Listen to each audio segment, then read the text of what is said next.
bombs in seats, Yamato, which is the name of the business at the end of the day. They can guarantee they have fans there. They can guarantee that the stadium isn't half empty, or you're doing that thing where you're desperately 2 days before, like, hey, tickets still on sale, guys. Like, really desperately, like, I'm going to lose my job here. Like, if it's Carling, you know that stadium's full. Bro, they have filled that stadium for off-season rando BO1s. Like, if it's the actual LEC, there's going to be a million people there with flares and flags. Like I said, it'll be like football. It'll be sick. And also, the other reason why I know that has to be the future is, this is going to sound random, but this might actually blow your mind. It's actually something even in American basketball that people are starting to realize. So, you know, in a basketball, one of the top players now is that guy from Slovenia called Luka Doncic, who now plays for the Lakers. He used to play for the Mavericks. If people don't know, because he's European, he used to play in the European equivalent of the NBA, which is the Euro League, right? He used to play for Real Madrid there. And if you play in the Euro League, bro, you should see what the finals are like in those games. It's fucking crazy. It's like what TCL's like. There's like crazy packed fans, like fucking chants, like kill the other team, like fucking flares going off. Because it's all mad, like Serbians and shit, bro, just going fucking crazy in some like 10K seater arena. Like, that's what they want. When people who are American see that, they're like, why don't we have that? Like, you know, sometimes even our playoff games, that's what you want esports to be. Because I think like this homestand, it's not even the result. Like, by the way, in 10 years, no one will even remember GX beat G2. But you'll remember the fucking feeling of that game, though, man. That stadium was rocking. You could believe it was about, like, fucking topple over or something. People were going ape shit. And also, I do believe, as I said at the beginning, mate, I think that exact result of those two teams only happens in that stadium. You take them back in time and play that game in the studio, G2 just wins, mate. No, this GX was fucking riding high. Meanwhile, G2 looked fucking shook. Like, I'll tell you what, that week alone has made me really question, is G2 going to MSI, mate? Like, I'm a bit worried right now. Well, I'm going to be honest. I like, the only hope for G2 right now, if anything, is Spirit Blossom. Now, I'm kidding. You just got flood. Are you, one, secretly being paid by Riot to promote Spirit Blossom? And two, does every part of the flowchart lead back to, has Spirit Blossom come out yet? No. Then it will be better when Spirit Blossom comes out. All right. Right, yeah, no. Just before we started the show, guys, Marta was telling me that if Spirit Blossom comes out, my dad might come back from the fucking gas station with those cigarettes he went out for 25 years ago. Fucking hell. No, but bro, fucking G2. I don't know. It's so fucking. The most absurd thing is that they brought in 2 players to what is supposed to be the G2 system, with G2 players already set in stone, yes, because Hans Sama and BB and Caps are re-signed for the next year, 2026, even 2027, yes, in Caps' case. And somehow we brought in Skumont and Labrov, and we are playing how Labrov would want to play. And that is like the most crazy juxtaposition, because G2 right now looks like a cheapened version of what BDS was last year, where if they can create momentum and gather themselves around objectives and they can stack dragons, they win games. But when anything happens that disrupts the flow of the game, then they just look out of sorts. That was usually the type of teams that G2 would break in half. Like when they were given opportunities, they would like flow so freely in terms of how they played side lane. And for example, that series, always last year when they played against Fnatic, it was like Fnatic is 8k gold ahead. Doesn't matter. G2 will find opportunities to get back, whether it was through fighting or through side laning, getting tier 2s, funneling gold into Caps, finding crucial breakpoints to, of course, win the game in the end. But now it's just extremely, like, just complete opposite. G2 right now, in terms of how they are playing, I think that you know, the meta isn't in the greatest place. Like, usually BB is the one that wants to find like creative counter picks. In winter, they solved their big problem in terms of macro, in terms of dominating the map, by making BB the player who connects with the 4, where he picked a Cho'Gath, he picked an Ornn, he picked a tank, and he moved into mid and made sure that his team had the space to just create vision so Caps can push on side. But now the top lane meta is like, the champions are being played. Same as been, you know, the champions are just too OP. You can't pass up on them. Like, Breathe is doing super well because he's playing those. Kana is doing good because he's playing those. The same thing is like you need to be able to lock in Rumble, lock in fucking Gwen. You need to be able to lock in Jace because these champions are just too fucking strong on the patch. Or you're in a position where you need to kind of ban them. There were moments where it worked for BB because you had the Warwick lock-in and of course the Ambessa, and they figured out how to play the macro game with the lane swap aspects, with the Civil Loot and so forth. And strategically, they could find like some breathing room. But right now, there is not a lot of room to do things creatively, especially in the solo lanes. It's like Azir is something that gets banned often. We see the occasional Talia game from, of course, Caps, but then he reverts into Hui. He plays these mages that, sure, if you can funnel gold into this person, you can do super, super well, but he can't play side lane on his own. And that's where Scumond and Labrov, the way they play the game just doesn't work. Scumond, at least I can understand, because he is farming and he has a clear plan in mind of how he wants to progress the game. But Labrov's impact is too central around like being on mid waves, he's showing on vision, not leveraging Fog of War. There is just an extreme lack of creativity, an extreme lack of kind of vision to see how to play through others.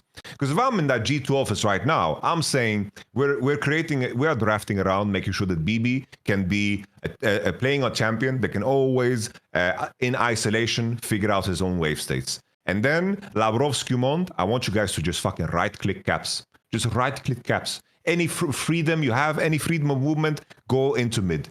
Give Cap space to play aggressive and to be creative. On side lane later, Labrov just open on Cap's side, put vision for him. Because right now, they're not progressing the game in between the objectives. That's like the most frustrating part. Because in the past, they could lose objectives. They could lose fights on Drakes or whatever. That would be fine because some of the teams, that's the only thing that they focus on. But the 5 minutes until the next Drake spawns, they would always take over the whole map. And that was just the most broken aspect, of course, Mickey. Mickey was in tune with that idea. He was always on mid. It was always the most frustrating part playing against G2 was that he had the fucking two musketeers always coming to back him up. And last year with Yike, he wasn't super good at that. So Mickey covered up for all of these aspects, especially when Yike was playing these AP farming junglers like Zyra or Brand, because they just need to full clear. And Scumon has that playstyle too.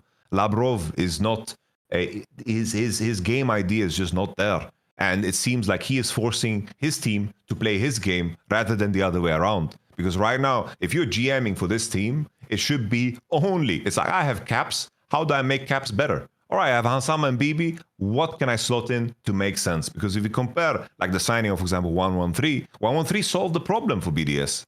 But here, what's problem did Labrov solve that Mickey couldn't solve? And at the end of the day, that is like the biggest fucking question mark. And I don't see where the hope is, because Labrov has had a long career of exactly this same thing, of playing very structured League of Legends inside his own rules. If he is allowed to do that, he can be good. And in BDS, it functioned perfectly because there was very, very limited creativity on that team, and he had the kind of, you know, just the rhythm to do his own thing, and he had the space to do so. In games that were faster, he wasn't good enough, but that was fine. But on this team, I think Labrov's ceiling has already been shown in past years of his career. And I don't see how he's going to reinvent himself completely for G2. And that bleeds into everyone's performance, because individually, across the board, they also look worse. It's like the parallel between G2 and Bilibili is fucking crazy, because it's very, very similar. They're like the Caps and Bin is the equivalent of what fucking Bin and Knight should be, like what they should be in LEC, of course. No, I will say, I'll take the Labrov point first. I agree with you, especially the thing you said at the end there. The mistake people are making is this, Yamato. When people look at Labrov and Scumond, I think people are way too harsh on Scumond. He's a fucking rookie.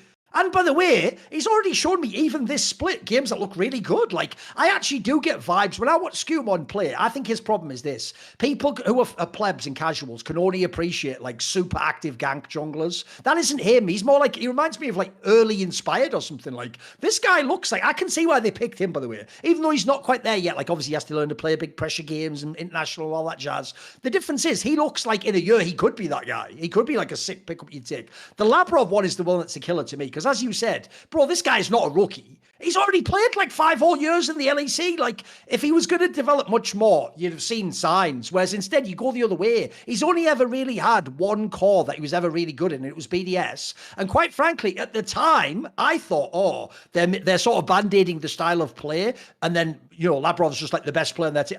If anything, it looks like they were playing to Labrov's strengths, actually, in that team, mate. Like, especially once Crowley was gone. If anything, that's how Labrov wants to play League of Legends. I'd imagine that was like the negotiation with his coach. And this move, again, if it was really Hans Sama who asked for it, bro, you know what? We have a saying in England, be careful what you wish for. You might get it. It might come true.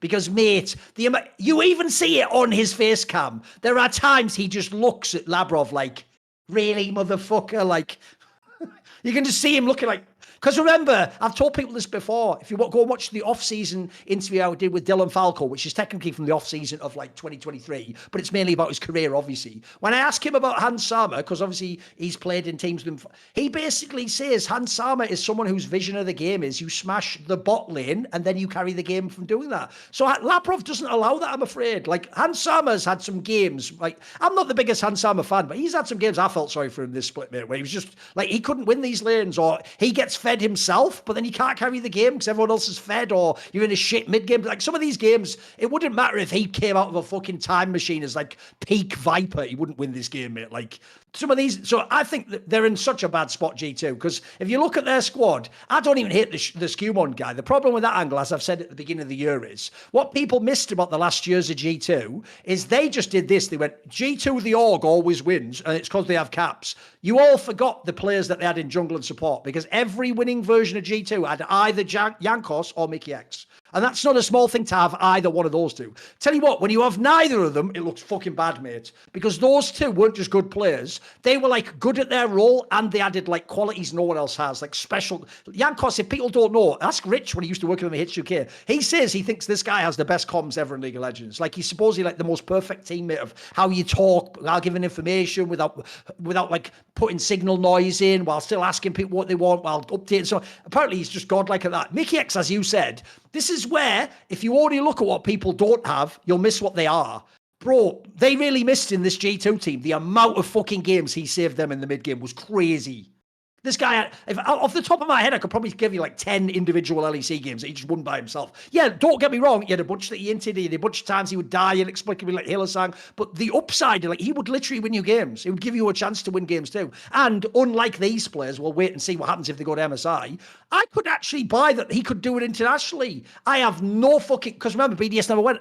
I don't know how Labrov is going to do if he goes to an MSI, mate. And Skewmond, I just feel like it's just too young. Like, he still has a little bit of jitters for me. But the difference is, from what I've seen of his game, I'll wait that out. I'm willing to wait. I'll invest in Skewmond. He does look to me like he could be really good. Beyond that, though, mate, it doesn't stop there. Because I'll tell you what, if you want to talk about those solos, which were guaranteed to be like the best or second best in their roles like the last few years, it's not even like, here's the thing, Caps is at the point in his career now, mate. He doesn't really play bad, but he doesn't have that many big carry games that you think of in the last years. Like, I thought he was unbelievable last year if he got a lead. He would almost always win the game. And by the way, I'm not going to go too hard on this point, because when you watch the newest episode, it'll come out the day we're recording this, of Best Damn League show. Bro, one of my bad points was fucking Broken Blade. Mate, it's not even that he's a bad player, but the days of him being like the best, or like he's head and shoulders above it, not at all. Mate, he got given that fucking work by this lot guy. And I'll tell you what, I think Canna is just much better than Broken Blade personally. Like, you start to look at G2 and the question really becomes, spin it the other way, Yamato. Where are the edges? They don't really have them anymore. First of all, they've created their rivals. They give Yank to KC, they give fucking Mickey X to Fnatic, and now even their like traditional 3 big carries, they're not actually all killing it. Like, it kind of like they're all just good. And that, by the way, and in a weird way, they're not bad, but being just good when you used to be the best and you rely on that, that's a big gap. Like, I feel like I almost get the sense, Yamato, they themselves are shocked by how kind of underwhelming they are in some of the LEC games. 100%. Like, I don't like these BB Yasuo Lokins, you know, they just seem like kind of desperate, you know. Oh, by the way, when you were listing those champions as well, I looked it up, Yamato. Bro, he plays so few of the meta champions for top lane right now. Like, as you said, where is the Rumble? Where's the Jace? Where's the Ambassador? They're not even in his pool, mate. They don't exist for this guy. And that's like that's a horrendous weird, isn't thing. it? It's like especially like a champion like Rumble, bro. This champion's been broken for 2 years. I've been whining on stream about nerfing and shit to the ground for so long. These need to be there. You know, these need to be there. It's like he has a deep and creative pool, and you know, like he has the Warwick and the Jasun, whatever, but these champions are just not good enough. Like the counters are just not good enough right now. Like when it works, it looks cute and it looks very good. Like that one time they played Warwick Pantheon in Tambessa and killed it on side over and over again against Oscarinin. But, you know, now we're at the point where, you know, you don't play these champions, you are just going to be like a massive negative for you. And like I have noticed often in Caps' career when his team, like he's going to pick the champion which he thinks he can do the most with, depending on which players he works with. Because it's like when we beat them in that BO5 when we played against G2, where like back in 2021, when they had like Reckless and Mickey. Like was still living off that one series he got the win over G. To be fair, not many people have beaten him best of 5 in Europe. I'll give you that. Bro, they didn't make worlds, bro. They didn't make worlds. That's fucking historical. True. Come on now. True. No, but my point was, it's like in that moment in time, the health of the team was very visible due to what Caps was picking. Caps was always just picking the mage that he could scale with, play safe with, play in isolation with, and there was no room for any dynamic play. And on our side, we were playing Twisted Fate, Rise, like we were doing a whole different thing when he was like leaning towards Orianna. It was a very similar thing I remember at the World Finals when they played against IG. The first opening game, he played Aurelia, and then the big shocker was, bro, fucking Ning is way quicker, way more nimble than fucking Broxa is. I cannot play my fucking matchups because their support and jungle is just way sharper around mid. And then he pivoted completely and picked scaling. Like now, when he's looking in that way, for me, that's a signal of, I don't trust my teammates to get the lead for me that I need to execute certain champions to fucking carry the game. Because if I play something that isn't strong in the matchup and strong in isolation, I'm not going to be able to carry. And I think usually, for me, I always look at Caps as like the main signal for where the health of the team is. And with how, let's say, vegan, how the kids say nowadays, how vegan he's picking his champions, I do think that this is also like a big indicator too. I think they just need to take a couple of steps back and make fucking solid commitments, because the name of the game is keep Caps fucking happy. Like that's gonna fucking bring you. And he's just re-signed, so you got to now. You got to rebuild it. Yeah, yeah, 100%.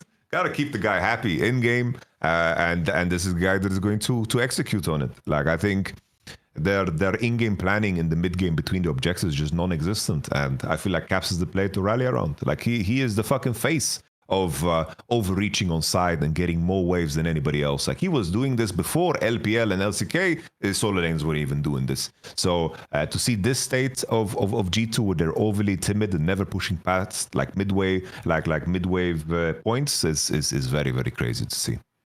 This is where I actually think, I've mentioned this in the past, it's like I just went one split too early. Because think of all the teams I had in winter in the regions. I had IG in LPL, I had Gen G in LCK, and then I had Fnatic in LEC. And I was just a split early. Because, look, the IG one didn't quite get there. But the others, they're the best. Like, Fnatic right now is the best team in the LEC. Like, the problem with Carmine Corp is the record looks a bit fraudulent, because you look at how many games, like, the other team, like, tripped over and couldn't win, like, Dick Dastardly and fucking wacky races right at the finish line, just crashed. G2, by the way, as I've referenced here, it looks miles off the pace at times. And then MCoy, actually, this is one of the first weeks they've looked really good. Like, actually, they've got it together. But you watch this week here. First of all, obviously, Fnatic could have won the MCoy series. That goes out saying that ending was ridiculous. Like, it was like, no, that's one of those ones where no one really knows who's going to win when you get in a scenario like that. Like, you're just doing a crazy base race almost type scenario, slash maybe he gets one more auto when you win the game. So both teams could win that one. But the G2 that was a statement series, mate. Like, Fnatic, when they hit their peak, they could beat anyone. Their problem is what happened in game 3 of the MCoy one, mate, which is, as you referenced, the problem you always have in this team is Razork has never met a play he doesn't like, mate. He goes for them all. He goes for the good ones, the medium ones, and the bad ones. He goes for the ones where you're already winning and you can't lose, just give him a chance to win. He goes for the ones where this guy doesn't ever know restraint. There's no breaks. And the problem is, that's what I think people are still scared about with Fnatic, mate. I think they even see all these games. By the way, I've said this in the past, but I'll say it again for this week. If he wasn't called upset and didn't have all that baggage, mate, the player that's playing in this split would win the MVP award. Like, look at some of the fucking, like, if you were Reckless back in the day, if he put these stat lines up, he would auto win the MVP. You got your mind. If you're in the best team, winning all the big games, and you have all these deathless games, you'd be fucking praised to the roof. Because he's upset, people want to hate on him. Mate, Fnatic's just really good. The problem is, everyone's still scared that, like, what happens at the end of game 3 against Koi will happen. That they'll just find a way to mentally implode and it'll all go to shit. But you see the ceiling they have is high, though. I think they're just the best team for me, mate. No, I'm with you. Like Fnatic looks like the favorite to just take things home. Like I think Humanoid's form looks fucking fantastic. Oh, he's killing it, isn't he? Yeah. Big upset. I'm with you. Like I think he's fucking performing out of his mind. Mickey is also looking insane. Like he's looking better than any support in the league too. Like the main question mark still is like that, bro. That Inspired interview, like you kind of hit the nail on the head, you know, like with the Inspired interview, because you know at some point, like some of these engages you fucking try to pull on VAR is just fucking crazy talk. It's like in terms of reframing the state of the game and the context of his champion and the role he needs to take within the game. Like that needs to be a little bit more fluid, man. It needs to be a little bit more like water, you know. It needs to flow a little bit more with the game. Because he's just fucking an ice block at all times, just fucking trying to, you know, break people down when it's not necessary. Like this happened in last split, this happened in this split too. That's like the main concern, you know. Like I think if when he's playing champions where he's supposed to be more timid, then I think it you kind of don't see that.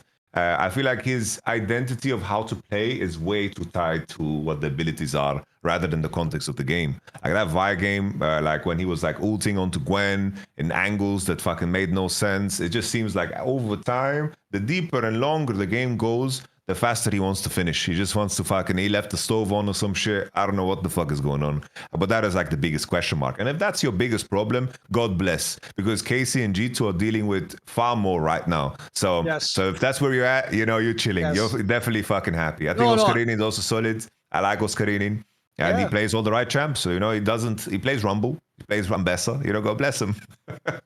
No, by the way, I'm with you. I actually think that's a very fair way to say it. You can certainly point out flaws of Fnatic. They are obvious. The difference is, though, that's like, you know, a tiny bit of bad decision-making or you just do one extra play. I'll take that over, like, I don't even know yet if Karmine Corp's even going to be able to fucking lane against international teams. G2 just has players, literally the fucking supportive elements of jungle and support just fall apart in certain games. Like, the difference is, out of those three, I know it sounds like a cursed statement, but I'll take Fnatic out of those three, mate. I can rely on them more right now.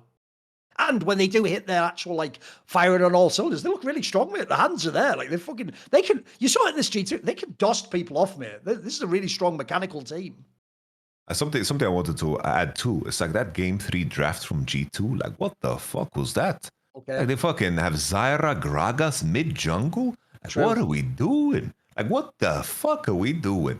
And then it's like a humanoid just locks in Aurelion Sol and he's chilling. You know, it's like, it just seems so weird. Like I really, you know, I just don't get it. It was the same that game 2 draft against Fnatic where they have like the Hui and then the Galio top. Like they are completely out of sorts. And once again, it's like one of those things. I don't want to pull the Spirit Blossom card, but it's like the G2 staff has pedigree, Broken Blade and Caps, really fucking good players. They figured it out in winter because winter they had issues at times.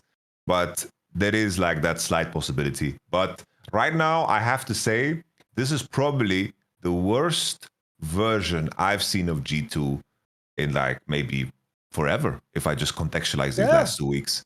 I'm trying to think if like if the ever time was the worst. Definitely not during 2018, 2019, fucking 2020, like maybe 2018. Honestly, they fucking didn't make playoffs and lost to Misfits. That was fucking atrocious. So maybe it's on par with that. But this last 2 weeks, fucking horror show, the BDS series and now the GX series too. So definitely up there. You know, if we made a list of like worst periods of time for G2, this is definitely up there. We should need to ask the WhatsApp group. Okay, I like the reference. By the way, that's also why I agree, though. Here's why you should actually be ringing the like warning bell of like this fucking panic if I'm G2, because bro, this isn't last year's G2. This isn't the team where it's like, oh, it's okay, Yamato. It's last year. We won the winter split and we went to the international competition. You know what? We just sort of fuck around in the regular split. Yeah, we lose the odd game to Fnatic. That was classic move they used to do, but we'll get them in the playoffs. This G2 team can't have that confidence at all, mate. They didn't win that last split. They had to sit at home while Carmine Corp with 2 rookies was in the first stand final. Like, and as of right this moment, they aren't top 2, mates. Like, I don't even know. I actually wonder. That's why I want to see what happens with MCoy back in the studio. Bro, they might even be the 4th best LEC team, G2, which is inconceivable. I think at most people thought maybe Fnatic, or maybe if you were mega coping before the year Garmin Cup, maybe, you know, 1 or 2 teams could be ahead of G2. The idea they could actually be like the 3rd or 4th team, like for real though, is nuts. But it's plausible, mate. That's actually on the table right now. Like, that's why I'm actually kind of worried, because I think that old thinking of like, it's G2, they'll get it together. This doesn't have the same feel of the past G2s for me. I know it has some of the same names, but I told you, I think that those like support and jungle aspects were doing more work than people realize. They were enhancing the game of other people. Like I said about Hans Sama, I don't even think he's playing badly. He just can't get in the game, mate. There's just nothing going on for him. And it's like now, it's like their next matchup is Vitality. It's like, considering where Vitality is, they're on the open up. That's a cheeky match right now, mate. That's a cheeky match. Yeah. It's like the top side of Vitality is fucking popping off. Like Naknako. I said it in winter, like I made the claim, like I think Naknako is one of the new top laners comes in. This guy's a fucking future. Because like he's mechanically, man. really fucking insane. And he plays all the right fucking champions. You know, he plays all the fucking champions and he plays them insane. Like the highlight reel from Naknako, even in the losses. Like there's a world, like with some of the losses Vitality has had, that they would be fucking in top 3 right now because of the egregious nature of some of the losses when they threw like the fucking Fnatic series or whatever. Like I think Vitality is looking legit. Especially, it's like we saw Karzi and Niski play that one series. I don't remember against who. That was so fucking bad. One of the worst series ever we saw from Karzi. And then 2 days after, he bounced back and should, you know, reminded us, yo, I'm fucking Karzi. Like, chill. There's no problem. So it's like this team is looking better and better. You know, I do think that this is like an actual real test for G2. Because it's like, from what we saw, actually the last 2 weeks, Vitality could fucking beat them. And when that happens, then we've lost 3 series in a row for G2. What the fuck do we do then, you know? Oh, and remember as well, of the matchups that are remaining, Yamato, so they have 3 matchups left to play. They play Vitality next week, which, as you said, is not anymore like just an easy win. And then the last week, remember, is that like, isn't that like the KC homestand or something? Yeah. Oh, they play KC in their arena. Like, there's a real world where, look, I think they're going to beat SK, but they could lose 2 of the last 3 series. And if that happens, Yamato, they will actually end on a fucking like losing record in the league. Imagine seeing that. G2 with a losing record after the regular portions, but that's inconceivable. That's fucking insane, bro. No way. But it's plausible, totally. Remember, this is the other thing as well. You know what? Spanish fans are pretty ruthless, mate. But they also sort of do that thing where, you know, it's a bit like football. They'll cheer you if you do well as well. Bro, Carmine Corp fans, if you're not in their team, if you're on G2, get ready. Like, spoiler, you will have the idea popped into your head that maybe you and your family might die. That might be a thing. That's a thing. Put it this way, Carmine Corp fans, Lance Armstrong the fuck out, homie. Disrespectful as fuck. There you go. Oh man, yeah, no, it's crazy. You know, like the only saving grace game in League of Legends, right? Go to the Carmine Corp fucking stadium. That's an away game right there, mate. 100% agreed. I was like, I've been at KC events where KC is like the focus, so it's like a different vibe, you know. Like I was KCX, where it's like if they have a clear enemy, you know, I can imagine it's a fucking different game. Like there was like these LFL days where they like did these fucking shows and they take over the crowd completely, bro. They are in it, you know. They are in it, you know. In the game, they are with the team, you know. Yeah, it's like the main thing that is their saving grace is Team Heretics' success. Because like Team Heretics has managed to, like they are 4th right now in the standings, which is crazy. It's like respect to Team Heretics, but G2 has the head-to-head against them. So if there's ever a way where like we have like kind of a tie that happens in the in-between, G2 is sitting there hoping, like the fact that we're talking about how they have to hope that Team Heretics loses their matches and BDS don't catch up to them because BDS have the head-to-head. So there's like a lot of crazy elements at play. I don't know exactly the tiebreaker rules. That's something I should probably read up on for the next episode because we're gonna get closer. Because there might be a world where we have tiebreakers, but knowing after first stand, I don't know if Riot maybe they just hate tiebreakers and hate competitive integrity. So who knows? I will look up the tiebreaker rules for the next episode. There is a detail though I need to bring up with you, and this is interesting. So basically, if you go and look up, it doesn't seem like, I'm just double checking. No, it seems like it's quite reasonable. One thing that people have done that is so dirty, Yamato, is before this last week of LEC, if I ever even mentioned the letters GX, everyone would go, ha, ha, ha, that Gyotto guy, ha, remember that? Remember how badly that's aged? Remember when you said that and then you never won any more series? Well, you know what, guys? He literally just actually fucking beat the G2 team in the arena. And are you ready? Not only was that like, yes, he was also like me, he split early, but remember, it now even sets up a world, Yamato, where you're looking up fucking tiebreak rules for will G2 even be in the playoffs? Like, mate, that's not that far from his prediction. His prediction was they don't make worlds. That seemed really stupid after Winter Split, Yamato. That's not even impossible now. There's a very real world where if they play in summer like they do now, they won't be one of the LEC teams. I know it sounds mad because that seemed completely off the menu. Well, you know what, motherfucker?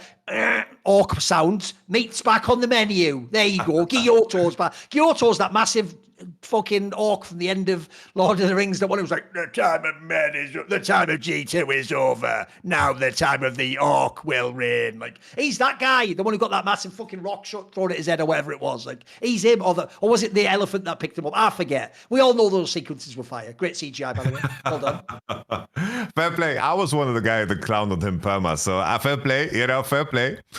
Beating, they're beating G2, and also with what's happening with G2, we gotta take it for what the statement is. I think the combination of the two, the fact that GX was doing bad and G2 was kind of performing and looking good, especially at the beginning of spring as well. I think the combination of that, I think Gelotto deserved to be clowned on. But now we need to take the merit of the statement and apply it to what it is, because it has no context of GX at all, right? Yeah. Like the context of GX and how fucking trash they are doesn't matter to the statement. Oh, it was just about G2, which, by the way, it's just about G2. And right now, fair play. I give it up for Gelotto. All I'm going to say is this: you know this, Yamato. He wasn't just doing that blind. He was doing it based off scrims before winter. Presumably in scrims, he saw enough games where he was thinking like, maybe, I mean, by the way, it was implied even GX must have been beating them. He was watching and thinking, this isn't the G2 of past years. So even though, look, he did a great WWE job, he made it as spicy as possible. Like, hey, maybe G2 won't even make worlds before we've even played the whole year, by the way. So it sounds mental. And look, it did age really badly, that winter split. But as I said, all of a sudden, you can see why he made the statement now, mate. I can see that there must have been something, some substance to why he was projecting forwards in that sense. Because he's not that far off now. Like I say, it's almost, his prophecy is starting to come true. Starting. Yeah, no, for sure. But I keep seeing this WhatsApp post, and I'm thinking, with you, though, I definitely don't believe. I'm not going to go the other way and say that means GX is good. No way. I refuse to believe that, sir. I refuse to believe that. Yeah. It's why, if you notice, I didn't, Yamato, say, wow, that Lock guy's a really good top player. Instead, my take was, what's happened to Broken Blade? He used to be one of the top players. You see, that's the way we're taking this one apart. It's all good. We're taking it all apart. Sir. It's all good. Yes, sir.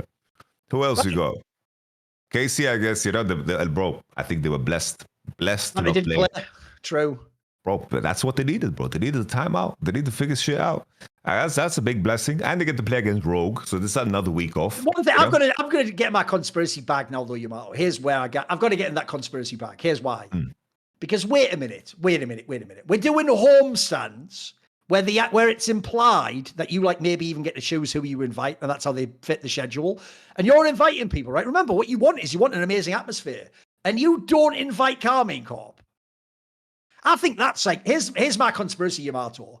They knew that they couldn't allow Carmine Corp fans and MCOY fans to meet in the same arena because someone had died, mate. I don't know who it would be. You throw a coin into the crowd. Whoever catches it, you're dead. Like that would be like a riot, mate. Like that's like having like Turkey and Greece playing football or something. Man. Someone's dead at the end of that one. Like that rivalry's too intense because that's kind of mad. Like I want to see. By the way, they're also the champion region. I want to see Carmine Cup play in that arena too. I think it'll be. I'd even like to see. By the way, it'd be really dope for MSI. I want to see them come in as the away team because, like you say, they're used to being the home team and having all the fans on their side. I'd love to see what happens when the MCOI fans get on them. Would they play dope? Would they battle back? Would Callisto carry them? Would they choke? Who knows? I'm a bit miffed that they didn't play me. I would have liked them to have been there. I don't give a fuck about watching Vitality play BDS. That can be a studio game, Yamato. I don't need to see that game in an arena. Well, I need to pull up now. It's like, is Koi not playing any game at the KC Arena at all? Is Koi done before the last week? No, they play Rogue at the very end. They play Rogue. Okay. No one gives a shit about you, Lois, but yeah, whatever. So everybody left already. Like everyone's on the way home. Or actually, no. That's day 3. That's day 3. They play in the studio. You're right. Yes, you're right. Oh, damn. That must have been intentional, right?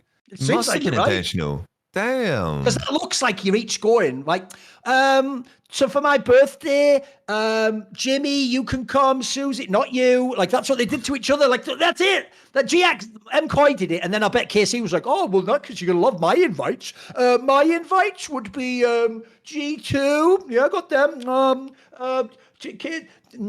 KC. Like they're just doing it to each other, bro. They're just fucking with each other on this one because that's too suspicious, isn't it? What both of them they're not on. Come on.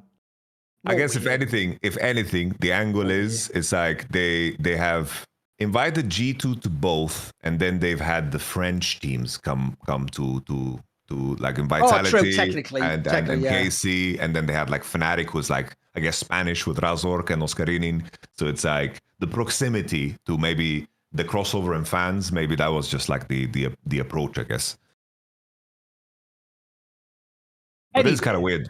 It's kind of weird that, imagine you are the team that gets to not play and you're just fucking, you're just playing on the Monday in the studio. That part's fucking weird. Just fucking play 3 matches the same day. Awesome. Come on now. You have the fucking venue. Just do it. Also, imagine just being that team, the formal Yamato. Like everyone else, like, hey, see you guys. We're all off to France now. Hey, we're having lots of Instagram pictures. Hey, I'm meeting fans. Wow, cool. Me and Shocks. TikTok dance, and then you're just waiting there like, oh, what time? Set your alarm, guys. Get in the shuttle. We're all going to the studio again to play Rogue. That's like in those American movies back in the day, Yamato, where it's like that's like the day of the big high school football game that everyone's at, but you're in detention. You don't get to go to the big game, and you're just looking out the window. You can see in the distance, all the flares going off in the. Oh, I wish I was out there. The teacher like.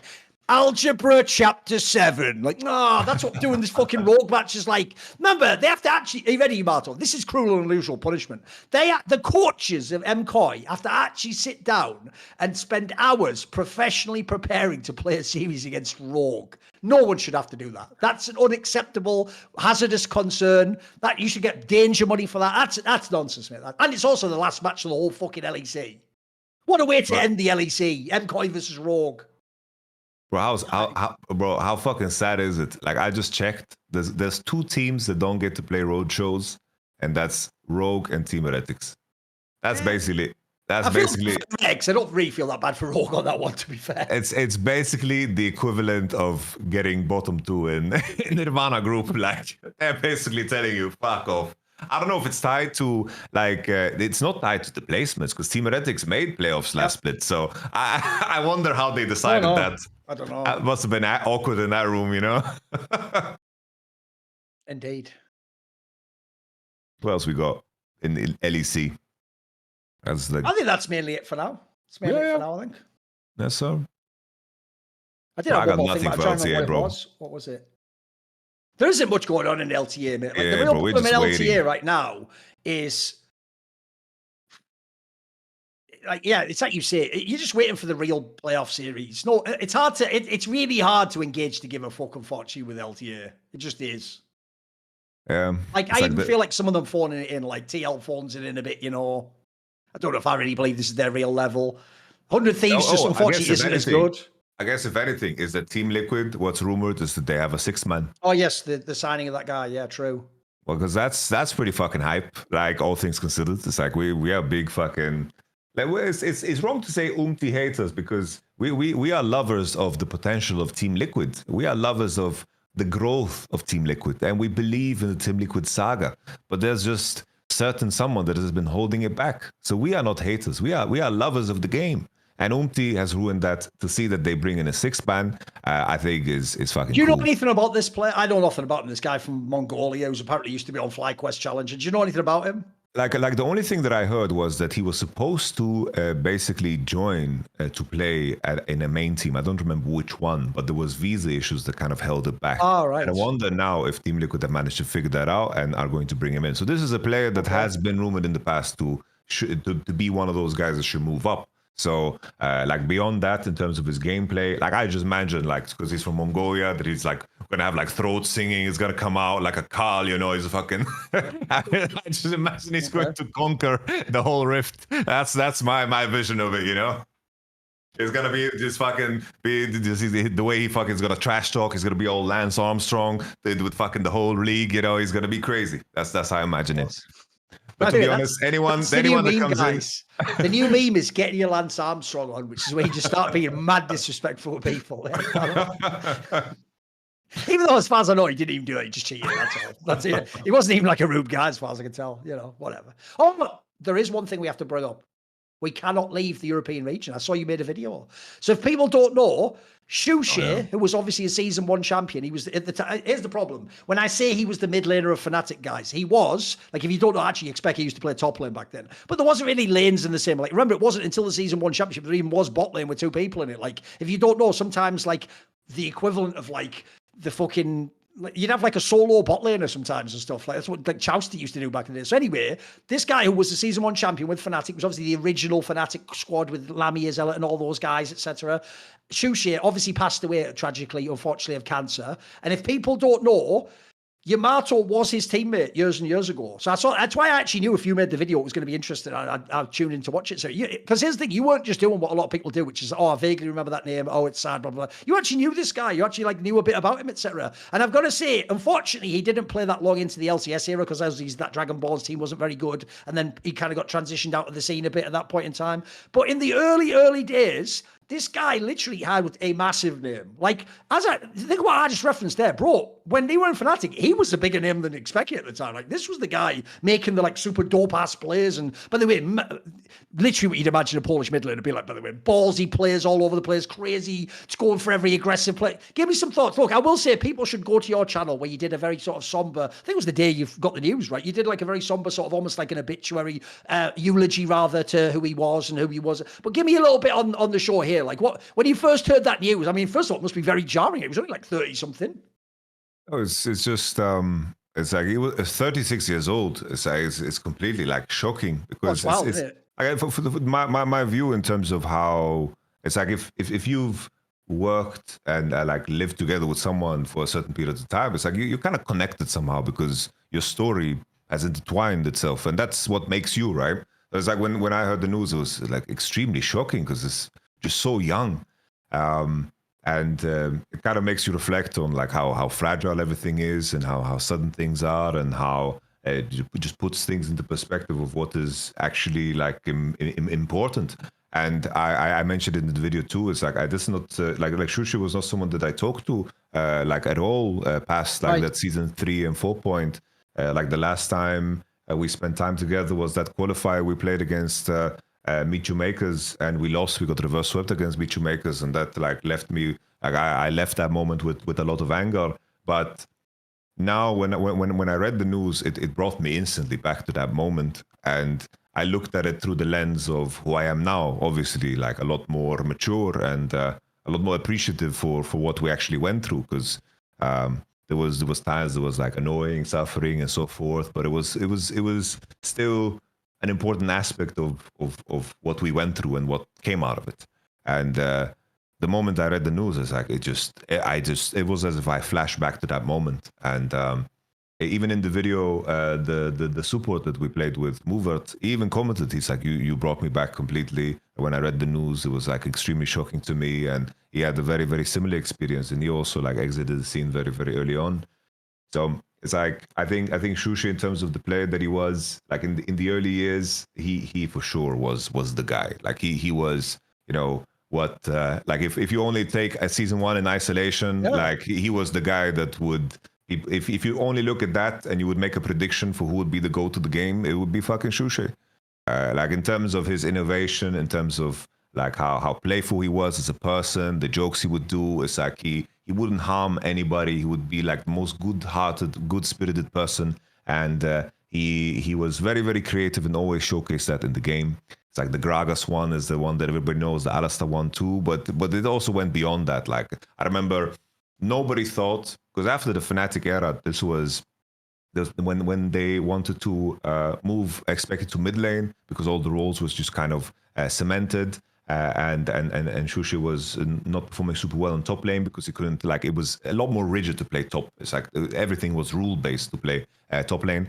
And this was back then where I was in talks with Fnatic, maybe joining them. I was just too young, and then they just went with Soaz, which made it sense. They probably would have taken the job anyway, because Soaz was just ready to go, and he was from AAA. Like at the time, people didn't expect Shushi to do much more because he couldn't find like the right team. And then he wanted to make his own thing. So he made his own org, made his own team. And he was like one of the first guys who had that like dream to really, really build something of his own. And it was, you know, the LEC qualifier that was playing out. Nobody expected anything from this team because it was just a bunch of randoms. It was a bunch of randoms and Shushi that he put together, like a bunch of guys that he liked.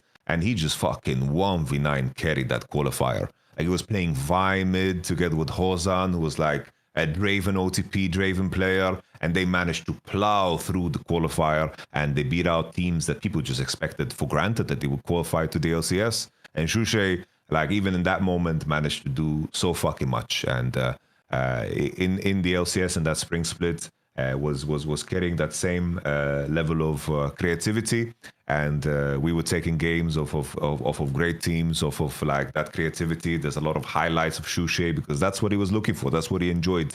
And in the end, we couldn't qualify again, but the impact he had as a player in season 1, because back then people didn't use Twitter. I remember like his Facebook page. It's like he had like 300,000, 400,000 followers on the Facebook page, because that was like the shit back then. That was the like shit. He was the guy. He was the go to the game, and how it played out. You know, that's how it played out. I will always cherish those memories because they're a part of me forever. So I share that story with him, and I will carry that with me forever. And I hope that any like viewers that maybe don't know much about it, they should go. Like G-Bay made a fucking wonderful documentary about how he warped the first World Championship. I think he did a great job of nailing that story, and I recommend that people take a look. You know, it's a good one.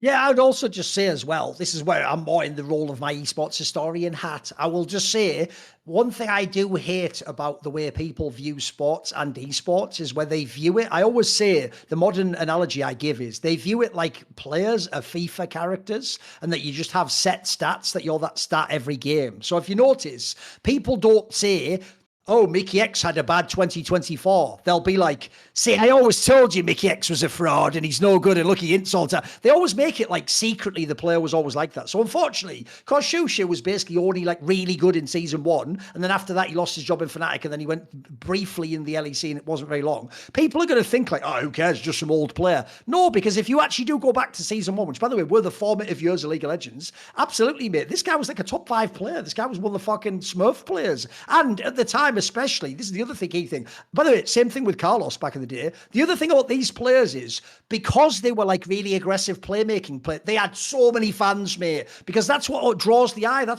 These are the players you become a fan of because you watch them go in the game and try and hands everyone and fucking skill check everyone. So no, it doesn't matter that later on his career wasn't as good or we haven't heard of him for years and years. I mean, I don't know that anyone heard him for like it was quite early on in league. He stepped away and wasn't part of the scene, but you should never erase what people did at the height of their career. And I agree with you, by the way. If you'd have asked someone at the end of 2011, right, pick 5 European players that are going to be here in 5 years and be like household names, this would be one of them. You'd assume this guy becomes a Mount Rushmore player, mate. No one at the in fact, like I said, no one at the time would have even thought it's actually Expecchia that's going to become the more famous player.